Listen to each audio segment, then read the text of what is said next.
विद्यार्थी मित्रो, आज आपण वर्ग 12वा अर्थशास्त्र या विषयावर व्हिडिओ तासिका बनवत आहे। विद्यार्थी मित्रो, आपण 2-3 व्हिडिओच्या तासिकेमध्ये प्रकरण 3 यावरच आपण अध्यापनाचं कार्य करत आहोत। प्रकरण 3 ब मागणीची लवचिकता हे सुद्धा आजच्या व्हिडिओच्या तासिकेचा प्रकरण आहे। विद्यार्थी मित्रो, मागणीची लवचिकता मोजण्याच्या पद्धतीवर आपण आजचा व्हिडिओची तासिका बनवित आहे। तर काल आपण मागणीची लवचिकता मोजण्याविषयी डॉक्टर मार्शल यांनी मांडलेली गुणोत्तर किंवा शेकडेवारी पद्धत याच्यावर आपण अभ्यास केला।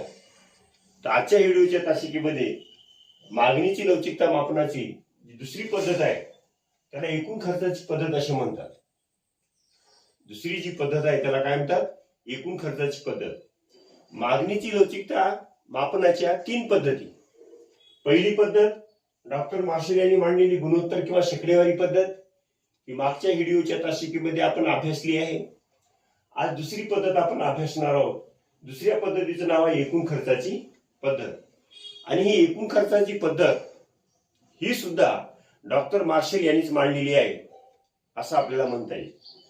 तर विद्यार्थी मित्रो, एकूण खर्चाच्या पद्धतीचे आपल्याला अभ्यास करण्याच्या अगोदर या पद्धतीविषयी थोडी आपल्याला माहिती समजून घेणे महत्त्वाचे आहे। एकूण खर्चाच्या पद्धतीमध्ये आपल्याला मागणीची लवचिकता काढण्यासाठी त्या वस्तूवर झालेला मूळ खर्च आणि त्या वस्तूच्या किमतीत बदल झाल्यानंतर झालेला खर्च याची तुलना करून एकूण खर्चाच्या पद्धतीद्वारे मागणीची लवचिकता काढलेली आहे। म्हणजे एखादी वस्तू आहे, एखाद्या वस्तूवर झालेला मूळ खर्च आणि त्या वस्तूची किंमत बदलल्यानंतर त्याच वस्तूवर होणारा दुसरा खर्च याच्यातील जो काय फरक आहे, या फरकावरून मागणीची एकूण लवचिकता काढलेली आहे। तर अशा प्रकारे मागणीची एकूण लवचिकता ही खर्चाच्या पद्धतीवर अवलंबून आहे। तर मागणीची एकूण लवचिकता ही पद्धत सुद्धा डॉक्टर मार्शल यांनीच विकसित केली आहे। एकूण खर्च म्हणजे नेमकं काय? की एकूण खर्चामध्ये किंमत व मागणी याचा गुणाकार होतो। मागणीची लवचिकता मोजण्याच्या एकूण खर्चाच्या पद्धतीमध्ये वस्तूला द्यावी लागणारी किंमत व त्या वस्तूची मागणी याचा काय होतो? गुणाकार होतो। काय होतो? गुणाकार होतो। मग एकूण खर्चाच्या पद्धतीमध्ये मागणीची लवचिकता एकापेक्षा जास्त केव्हा असते, मागणीची लवचिकता एक केव्हा असते आणि मागणीची लवचिकता एकापेक्षा कमी केव्हा असते, अशा 3 पद्धतीने आपण मागणीची लवचिकता एकूण खर्चाच्या पद्धतीमध्ये आपण अभ्यासणार आहोत। विद्यार्थी मित्र, तर आता पहिलं बघूत आपण या एकूण खर्चाच्या पद्धतीमध्ये जास्त लवचिक मागणी केव्हा असते। एकूण खर्चाच्या पद्धतीमध्ये आपण इथं सविस्तर मांडलेलं आहे, हे जे अ आहे हे जास्त लवचिक मागणी। एकूण खर्चाच्या पद्धतीमध्ये जास्त लवचिक मागणी केव्हा असते? किमतीत बदलामुळे एकूण खर्चात जेव्हा बदल होतो तेव्हा जास्त लवचिक मागणी असते। विद्यार्थी मित्रो, जास्त लवचिक मागणी केव्हा असते?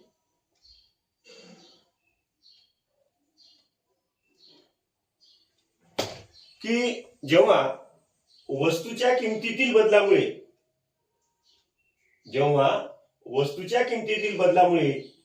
एकूण खर्चात वाढ होते तेव्हा मागणी जास्त लवचिक असते।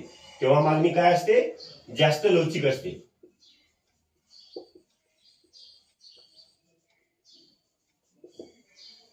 व्याख्या लक्षात घ्या की एकूण खर्चाच्या पद्धतीमध्ये जास्त लवचिक मागणी केव्हा असते? जेव्हा किमतीतील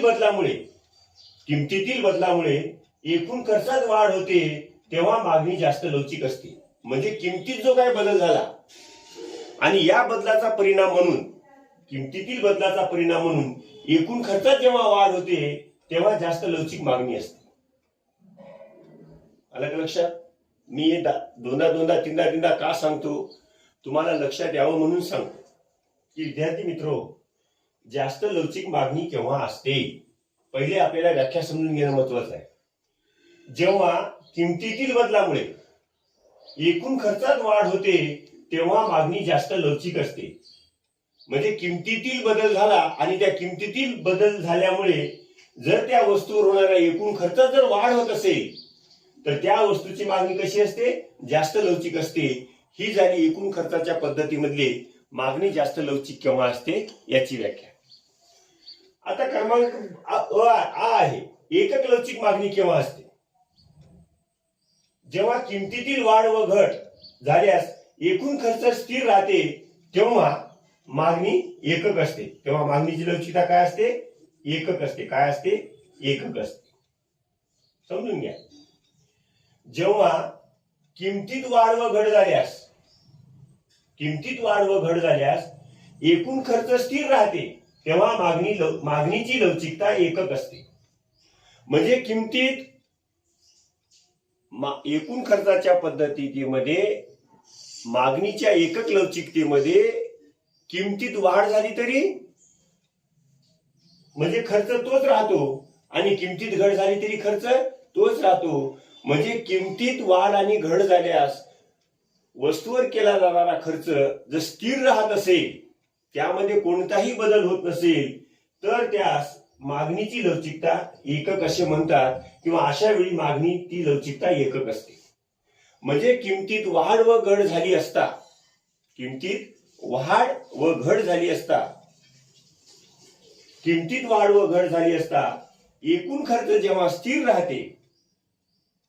एकूण खर्च जेव्हा स्थिर राहते तेव्हा मागणीची लवचिकता एकक असते. काय असते? एकक असते. ही झाली दुसरी व्याख्या. तिसरा जो प्रकार आहे, एकापेक्षा कमी लवचिक मागणी केव्हा असते? एकापेक्षा कमी लवचिक मागणी केव्हा असते? जेव्हा किमतीतील बदलामुळे एकूण खर्च मूळ खर्चापेक्षा कमी असते. एकूण खर्च मूळ खर्चापेक्षा कमी असते तेव्हा मागणीची लवचिकता एकापेक्षा कमी असते. जेव्हा किमतीतील बदलामुळे एकूण खर्च, त्या वस्तूवर होणारा एकूण खर्च हा अगोदर झालेल्या खर्चापेक्षा म्हणजे मूळ खर्चापेक्षा जेव्हा कमी असते तेव्हा मागणीची लवचिकता एकापेक्षा कमी असते. आलं का लक्षात? हे थोडं क्रिटिकल आहे, अवघड आहे थोडं लक्षात ठेवायला. पण जर तुम्ही त्याचा सराव करत राहिले, व्यवस्थित लक्षात ठेवण्याचा प्रयत्न केला तर लक्षात राहते. विद्यार्थी मित्र, जेव्हा किमतीतील बदलामुळे तिन्ही ठिकाणी किमतीमध्ये बदल आहे, तिन्ही ठिकाणी किंमत आहे. किमतीतील बदलामुळे एकूण खर्च मूळ खर्चापेक्षा जेव्हा कमी असते तेव्हा मागणीची लवचिकता एकापेक्षा कमी असते. ही झाली एकापेक्षा कमी लवचिक मागणीची व्याख्या. तर अशा प्रकारे आपण एकूण खर्चाच्या पद्धतीमध्ये जास्त लवचिक मागणीची व्याख्या, त्यानंतर एकक लवचिक मागणीची व्याख्या आणि एकापेक्षा कमी लवचिक मागणीची व्याख्या, तिन्ही व्याख्या आपण इथं अभ्यासल्या आहेत. हा झाला एकूण खर्च पद्धतीमधल्या व्याख्या. आता या एकूण खर्च पद्धतीमधलं आपल्याला तक्त्याद्वारे स्पष्टीकरण करायचं आहे. कशाद्वारे स्पष्टीकरण करायचं आहे? तक्त्याद्वारे. म्हणून आपण एक तक्ता काढला. पहिल्या याच्यामध्ये आपण किंमत रुपयामध्ये घेतली. अ वस्तू, ब वस्तू आणि क वस्तू अशी आपण 3 वस्तू घेतल्या. त्याच्यानंतर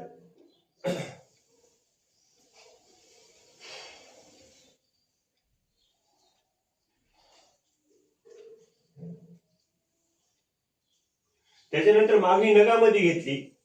मागणी कशामध्ये घेतली? आपण नगामध्ये घेतली.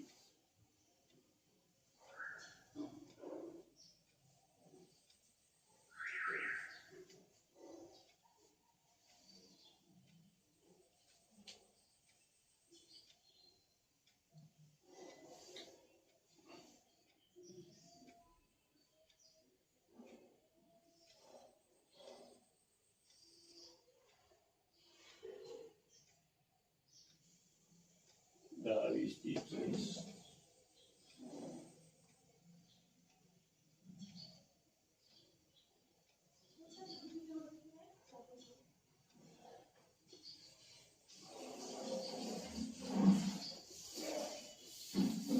विद्यार्थी मित्र थोडं इथं हे झालं आपलं.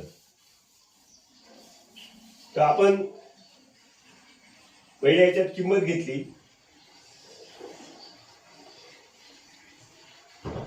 त्याच्यानंतर मागणी किमतीमध्ये आपण किंमत घेतली 10, 20, 10, 20, 30, 40, 50, 60 हे घेतली आपण किंमत. दुसऱ्या कॉलम मध्ये आपण मागणी नगामध्ये घेतली. मागणी कशामध्ये घेतली? नगामध्ये घेतली. मागणी नगामध्ये घेतली. 10 रुपये किंमत असताना 6 नगाची मागणी, 20 रुपये किंमत असताना 5 नगाची मागणी, 30 रुपये किंमत असताना 20 रुपये किंमत असताना 100 नगाची मागणी, 10 रुपये किंमत असताना मागणी नगामध्ये घेतली 6 नग, 5 नग, 30 रुपये असताना 4 नग, 40 रुपये असताना 3 नग, 50 रुपये असताना 2 नग आणि 60 रुपये असताना 1 नग अशी आपण मागणी घेतली. त्याच्यानंतर आपण एकूण खर्च घेतला. काय घेतला? एकूण खर्च. एकूण खर्चामध्ये आपण 10 रुपये किमतीला 6 नगाची मागणी, एकूण खर्च आहे 60 रुपये. इथं आहे एकूण खर्च 100 रुपये. इथे आहे 120, म्हणजे इथं दोन्ही ठिकाणी एकूण खर्च स्थिर आहे. 120 आहे आणि इथं आहे 100 आणि 60. त्याच्यानंतर आपण इकडं इथं आहे एकापेक्षा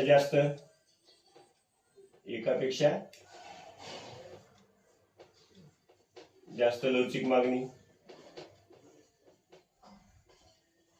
एकक लवचिक मागणी आणि एकापेक्षा कमी लवचिक मागणी. तर विद्यार्थी मित्रो, तर आपण इकडे किंमत रुपयामध्ये घेतली. इथं अ वस्तू, ब वस्तू आणि क वस्तू अशा 3 वस्तू घेतल्या. याला वस्तू म्हणून काय म्हणतो आपण? वस्तू म्हणून. अ वस्तू, ब वस्तू आणि क वस्तू. अ वस्तूची किंमत 10 रुपये असताना मागणी 6 नगाची होती, एकूण खर्च 60 रुपये झाला. अ वस्तूची किंमत 20 रुपये असताना मागणी 5 नगाची होती, एकूण खर्च 100 रुपये झाला. ब वस्तूची किंमत 30 रुपये असताना 4 नगाची मागणी होती, एकूण खर्च 120 रुपये झाला. ब वस्तूची किंमत 40 रुपये असताना मागणी 3 नगाची होती, एकूण खर्च 120 रुपये झाला. क वस्तूची किंमत 50 रुपये असताना 2 नगाची मागणी होती, एकूण खर्च 100 रुपये झाला. त्याच्यानंतर 60 रुपये किंमत असताना मागणी 1 नगाची होती, एकूण खर्च 60 रुपये झाला. म्हणजे आपण इकडं पहिल्या याच्यामध्ये अ वस्तू, त्याच्यानंतर अ वस्तूची किमती आणि किमतीप्रमाणे मागणी आणि त्याच्यानंतर एकूण खर्च. आता आपल्याला हे समजून घ्यायचं. तर आता आपल्याला जावं लागेल मूळ व्याख्येवर. अगोदर व्याख्या बघावं लागते की वस्तूच्या मागणीची लवचिकता एकापेक्षा जास्त केव्हा असते. तर आपण व्याख्या बघू पहिले. जेव्हा किमतीतील बदलामुळे एकूण खर्चात वाढ होते तेव्हा मागणीची लवचिकता जास्त असते. काय असते? जास्त असते, एकापेक्षा जास्त असते. किमतीतील बदलामुळे एकूण खर्चात जेव्हा वाढ होते तेव्हा मागणीची लवचिकता जास्त असते. मग आता ही वस्तू आहे, या वस्तूची किंमत किती होती? 10 रुपये होती. 10 रुपये असताना किती नगाची मागणी आहे? 6 नगाची मागणी आहे. एकूण खर्च किती झाला? 60 झाला. आता याच वस्तूची किंमत 10 वरून किती झाली? 20 झाली. किती झाली? 20 झाली. अगोदर मागणी, मूळ मागणी किती होती? 6 नगाची. त्याच्यानंतर मागणी किती झाली? 5 नगाची. अगोदर 10 रुपये किंमत असताना एकूण खर्च किती होता? 60 रुपये. आता किती झाला? 100 रुपये. म्हणजे 60 रुपये हा जो काय मूळ खर्च आहे, 60 रुपये त्या वस्तूवर होणारा मूळ खर्च आहे. या मूळ खर्चापेक्षा वस्तूची किंमत बदलल्यानंतर 100 रुपये होणारा खर्च कसा आहे? जास्त आहे. कसा आहे? जास्त आहे. म्हणजे इथं मागणीची लवचिकता कशी आहे? एकापेक्षा जास्त आहे. आपली पहिली व्याख्या काय आहे? किमतीतील बदलामुळे मूळ वस्तूवर होणाऱ्या खर्चापेक्षा दुसरा खर्च जास्त झाला असेल तर मागणीची लवचिकता काय असते? एकापेक्षा जास्त असते. म्हणून किंमत 10 रुपये असताना 6 नगाची मागणी होती, 20 रुपये असताना 5 नगाची मागणी झाली. म्हणजे नगाची जरी इथं मागणी कमी झाली तरी वस्तूचा काय वाढला? खर्च वाढला. काय वाढला? खर्च वाढला. म्हणजे 60 रुपयापेक्षा 100 रुपये कसे आहेत? कसा खर्च आहे? जास्त आहे. म्हणजे मागणीची लवचिकता एकापेक्षा कशी आहे? जास्त आहे.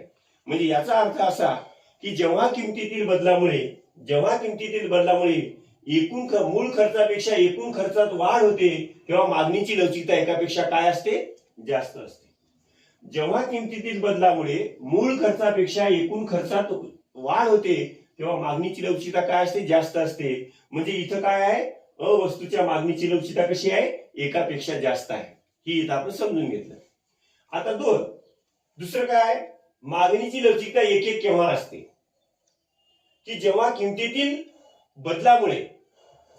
बदलामुळे वस्तूवर होणारा खर्च जर स्थिर राहत असेल तर मागणीची लवचिकता एकक असते. मागणीची लवचिकता काय असते? एकक असते. म्हणजे वस्तूच्या किमतीत वाढ झाली तरी खर्च तेवढाच राहतो आणि घट झाली तरी खर्च तेवढाच राहतो. असं जर असेल तर मागणीची लवचिकता काय असते? एकक असते. काय असते? एकक असते. आपण समजून घेऊ. आता ब वस्तू आपण उदाहरणादाखल घेतली. ब वस्तूची किंमत 40 रुपये आहे. मागणी किती नगाची आहे? 3 नगाची आहे. किती नगाची आहे? 4 नगाची आहे. किती नगाची आहे? 4 नगाची. म्हणजे 4 त्रिक 12 म्हणजे एकूण खर्च किती आहे? 120 रुपये आहे. किती आहे? 120 रुपये आहे. आता त्याच वस्तूची किंमत 30 रुपयावरून 40 रुपये झाली. किती झाली? 30 रुपयावरून 40 रुपये झाली. आणि जेव्हा किंमत 40 रुपये झाली तेव्हा मागणी किती नगाची आहे? 3 नगाची आहे. एकूण खर्च किती झाला?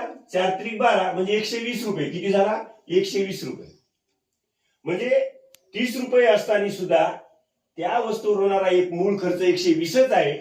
आणि 40 रुपये किंमत जरी झाली असता मूळ खर्च त्या वस्तूवर होणारा दुसरा खर्च किती आहे? 120 रुपये आहे. म्हणजे इथं दोन्ही खर्च काय आहेत? समान आहेत. काय आहे? समान आहेत म्हणजे स्थिर आहेत. काय आहे? स्थिर आहे. म्हणजे वस्तूची किंमत वाढली तरी इथं खर्चामध्ये काही बदल झाला का? मूळ खर्च 120 रुपये आहे, वाढलेला खर्च 120 रुपये आहे. म्हणजे खर्च कसा आहे? स्थिर आहे. आपली व्याख्या काय म्हणते? किमतीतील बदलामुळे त्या वस्तूवर होणारा एकूण खर्च जर स्थिर राहत असेल तर मागणीची लवचिकता काय असते? एकक असते. काय असते? एकक असते. म्हणजे इथे किमतीत बदल झाला पण वस्तूवर होणारा खर्च कसा आहे? स्थिर आहे. पहिल्यांदा 120च आहे आणि वस्तू बदलल्यामुळे सुद्धा 120च आहे. म्हणजे मागणीची लवचिकता काय इथं? एकक आहे. काय आहे? एकक आहे. तर अशा प्रकारे हे झाल्या ब वस्तूच्या बाबतीत मागणीची लवचिकता एकक आहे.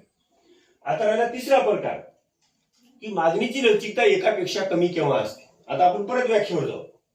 जेव्हा किमतीतील बदलामुळे एकूण खर्च मूळ खर्चापेक्षा कमी असते तेव्हा मागणीची लवचिकता एकापेक्षा कमी असते. जेव्हा किमतीतील बदलामुळे एकूण खर्च मूळ खर्चापेक्षा कमी असते तेव्हा मागणीची लवचिकता काय असते? एकापेक्षा कमी असते. इथं लक्षात घ्या. क वस्तू आपण उदाहरणादाखल घेतली. क वस्तूची किंमत आहे 50 रुपये. 50 रुपये किंमत असताना मागणी आहे 2 नगाची. खर्च आहे 100 रुपये. खर्च किती आहे? 100 रुपये. त्याच क वस्तूची किंमत 50 रुपयावरून 60 रुपये झाली. मागणी 1 नगाची झाली. खर्च किती झाला? 60 रुपये झाला. आता हा जो काही 60 रुपये खर्च आहे या वस्तूवर क वस्तूवर झालेला हा खर्च या 100 रुपयापेक्षा कसा आहे? कमी आहे. कसा आहे? कमी आहे. इथे लॉजिक समजून घ्या. हा जो काही 60 रुपये खर्च आहे हा 60 रुपये खर्च हा 100 रुपयापेक्षा कसा आहे? कमी आहे. म्हणजे 50 रुपये असताना 2 नगाची मागणी होती. खर्च 100 रुपये होता. 60 रुपये असताना 1 नगाची मागणी झाली. खर्च 60 रुपये झाला. म्हणजे मूळ खर्चात किमतीत बदल झाल्यामुळे मूळ खर्चापेक्षा एकूण खर्च जर कमी होत असेल तर मागणीची लवचिकता एकापेक्षा काय असते?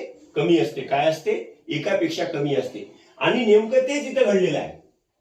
नेमकं इथं तेच घडलेलं आहे. मूळ खर्च किती आहे? 100 रुपये. त्याच्यानंतर त्याच्या किमतीत बदल झाल्यामुळे खर्च किती झाला? 60 रुपये झाला. म्हणजे 60 रुपये खर्च कसा आहे? मूळ खर्चापेक्षा कमी आहे. म्हणजे इथं मागणीची लवचिकता कशी आहे? एकापेक्षा कमी आहे. कशी आहे? एकापेक्षा कमी आहे. तर अशा प्रकारे विद्यार्थी मित्रो, आपण या एकूण खर्चाच्या पद्धतीमध्ये ही पद्धत डॉक्टर आल्फ्रेड मार्शल यांनी विकसित केली. ही पद्धत सुद्धा त्यांनीच विकसित केली. त्याच्यानंतर आपण एकूण खर्च, किंमत व मागणी यांचं गुणोत्तर आहे. जास्त लवचिक मागणी केव्हा असते, एकक लवचिक मागणी केव्हा असते आणि मागणीची लवचिकता एकापेक्षा कमी केव्हा असते, या तिन्हीची आपण व्याख्या अभ्यासल्या. त्याच्यानंतर तक्ता काढला. अ वस्तू, ब वस्तू आणि क वस्तू. अ वस्तूच्या बाबतीत मागणीची लवचिकता एकापेक्षा जास्त आहे. ब वस्तूच्या बाबतीत मागणीची लवचिकता एकक आहे आणि क वस्तूच्या बाबतीत मागणीची लवचिकता एकापेक्षा कमी आहे. याच्यामध्ये लक्षात एकच ठेवायचं की मागणीची लवचिकता एकापेक्षा जास्त केव्हा असते, मागणीची लवचिकता एकक केव्हा असते आणि मागणीची लवचिकता एकापेक्षा कमी केव्हा असते. याच्यामध्ये दोन गोष्टी लक्षात ठेवायच्या. त्या वस्तूवर होणारा मूळ खर्च आणि त्याच्यानंतर होणारा एकूण खर्च याच्यामधला जे काही तफावत आहे, याच्यामधला जो काही बदल आहे, हा बदल तुम्हाला एकूण खर्चाच्या पद्धतीमध्ये मागणीची लवचिकता दर्शवितो. आता लक्षात घ्या, जेव्हा वस्तूच्या किमतीत बदल होतो तेव्हा एकूण खर्चात वाढ होते. मूळ खर्चापेक्षा जेव्हा एकूण खर्चात वाढ होते तेव्हा मागणीची लवचिकता एकापेक्षा जास्त असते. नंबर 2, वस्तूच्या किमतीत बदल झाल्यामुळे मूळ खर्च एवढाच, किंमत बदलल्यामुळे जर एकूण खर्च तेवढाच होत असेल तर मागणीची लवचिकता काय असते? एकक असते. 3, जेव्हा वस्तूच्या किमतीत बदल होतो आणि त्या बदलामुळे मूळ खर्चापेक्षा एकूण खर्च जर कमी होत असेल तर मागणीची लवचिकता काय असते? एकापेक्षा कमी असते. म्हणजे मूळ खर्च आणि एकूण खर्च याची तुलना करायची. त्या वस्तूवर होणारा मूळ खर्च आणि एकूण खर्च जर सारखा असेल तर मागणीची लवचिकता 1. त्या वस्तूवर होणारा मूळ खर्चापेक्षा एकूण खर्च जास्त असेल तर मागणीची लवचिकता एकापेक्षा जास्त. आणि त्या वस्तूवर होणारा मूळ खर्चापेक्षा एकूण खर्च जर कमी असेल तर मागणीची लवचिकता एकापेक्षा कमी. या 3 गोष्टी बरोबर लक्षात ठेवायच्या, म्हणजे एकूण खर्चाची पद्धत तुमच्या लक्षात येईल. तर अशा प्रकारे हे झाले एकूण खर्चाच्या पद्धतीचा तक्ता. आता एकापेक्षा जास्त मागणीची लवचिकता ED is greater than 1. ED is greater than 1 म्हणजे इथे ईडी कसा आहे? 1 पेक्षा जास्त आहे. कसा आहे? 1 पेक्षा जास्त आहे. म्हणजे कसं आहे? ग्रेटर दॅन केला आपण. एकापेक्षा जास्त मागणीची लवचिकता ईडी इज ग्रेटर दॅन 1 म्हणजे एकापेक्षा जास्त. नंबर 2, एकक लवचिक मागणीता ईडी बराबर 1. ईडी बराबर 1. ED means elasticity demand. मागणीची लवचिकता बराबर 1 आहे. म्हणजे इथं दोन्ही समान आहे. मूळ खर्च आणि एकूण खर्च समान आहे. म्हणजे मागणीची लवचिकता काय आली? 1 आली. इथं काय आहे पहिल्या याच्यामध्ये? म्हणजे मागणीची लवचिकता एकापेक्षा जास्त आहे. आता नंबर 3, एकापेक्षा कमी लवचिक मागणी. ED is less than 1. ED is less than 1 म्हणजे इथं 1 कसा आहे? जास्त आहे. म्हणजे कसं आहे? इथं कसं आहे? एकापेक्षा कमी मागणी आहे. म्हणजे मागणीची लवचिकता एकापेक्षा कमी आहे. अशा प्रकारे विद्यार्थी मित्रो, तर आजच्या व्हिडिओच्या तासिकेमध्ये आपण एकूण खर्चाच्या पद्धतीवर आपण आज सविस्तर अभ्यास केला. याच्यामध्ये ही पद्धत कोणी विकसित केली तर परत एकदा मी उजळणी करतो. ही पद्धत डॉक्टर आल्फ्रेड मार्शल यांनीच विकसित केली.